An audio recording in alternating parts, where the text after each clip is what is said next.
CBI বাতিল। মেডিকেলে ভর্তি দুর্নীতিতে সিবিআই তদন্তের নির্দেশ। 1 ঘন্টার মধ্যে সিবিআই নির্দেশে স্থগিতাদেশ। সিঙ্গেল বেঞ্চের নির্দেশে স্থগিতাদেশ দেয় ডিভিশন বেঞ্চ।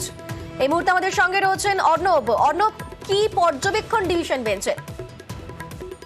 বিচারপতি সৌমেন সেন এবং বিচারপতি উদয় কুমারের ডিভিশন বেঞ্চের পর্যবেক্ষণ, রাজ্যের অ্যাডভোকেট জেনারেল আর্জেন্সি দেখিয়ে, অর্থাৎ অত্যন্ত প্রয়োজনীয় এই মামলা, সেটাকে দেখিয়ে যেভাবে ডিভিশন বেঞ্চের কাছে ছুটে এসছেন সেটাকে তারা উড়িয়ে দিতে পারছেন না, এবং অ্যাডভোকেট জেনারেলের যে সাবমিশন সেটাকে মান্যতা দিয়ে ডিভিশন বেঞ্চ এই রায় দিয়েছে যে মেডিকেলে ভর্তি নিয়ে যে অনিয়ম বা জালিয়াতির অভিযোগে দুপুর 12:55 নাগাদ বিচারপতি অভিজিৎ গঙ্গোপাধ্যায় সিবিআই তদন্তের নির্দেশ দিয়েছেন, সেই নির্দেশ 2 সপ্তাহের জন্য স্থগিত থাকবে।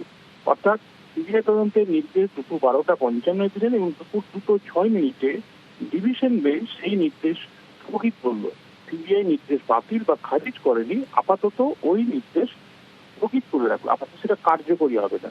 এবং এক্ষেত্রে ডিভিশন বেঞ্চ কাল পূর্ণাঙ্গ শুনানি করবে রাজ্যের আবেদনের ভিত্তিতে, এবং এক্ষেত্রে রাজ্যের তরফে যে ব্যাকওয়ার্ড ক্লাস রয়েছে, আদার ব্যাকওয়ার্ড ক্লাস যে ডিপার্টমেন্ট রয়েছে, তারাই কিন্তু আপিল মামলা করেছে, তাদের তরফেই রাজ্যের অ্যাডভোকেট জেনারেল সওয়াল করেন। এবং আরো একটি বিষয় ডিভিশন বেঞ্চ প্রশ্ন তুলেছে যে মূল মামলাকারী ক্ষেত্রে ঈশিতা সোরেন, যিনি বলেছেন যে 50 জন এসকিউ সার্টিফিকেট জাল করে মেডিকেলে ভর্তি হয়েছে এবং তার নথি তিনি তুলে দিয়েছেন, যার মধ্যে 14 জন ইতিমধ্যেই তথ্য প্রমাণ পাওয়া গেছে। এই ক্ষেত্রে এই মামলাতে কোনো সিবিআই তদন্তের আবেদন মামলাকারীর নেই। তাহলে কিভাবে এই মামলা, অর্থাৎ মামলার প্লিডিং এ সওয়ালে আবেদনে যদি সিবিআই তদন্তের আবেদন না থাকে, কি করে কলকাতা হাইকোর্টের একক বেঞ্চ সিবিআই তদন্তের নির্দেশ দিচ্ছে, এই প্রশ্ন তুলেছে।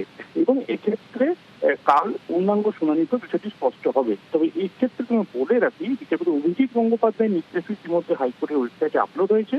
সেখানে বিচারপতি গঙ্গোপাধ্যায় কেন সিবিআই তদন্তের নির্দেশ দিচ্ছেন তার সম্পূর্ণ ব্যাখ্যা দিয়েছেন, এবং সেখানে বলেছেন যেভাবে জালিয়াতি বা স্ক্যাম উঁকি মারছে আদালতের সামনে, একটা সাংবিধানিক আদালতের সামনে, সেই জালিয়াতি দেখে আদালত চুপ করে থাকতে পারে না। গত 3 বছর ধরে এটা হচ্ছে, তাই পূর্ণাঙ্গ তদন্ত প্রয়োজন।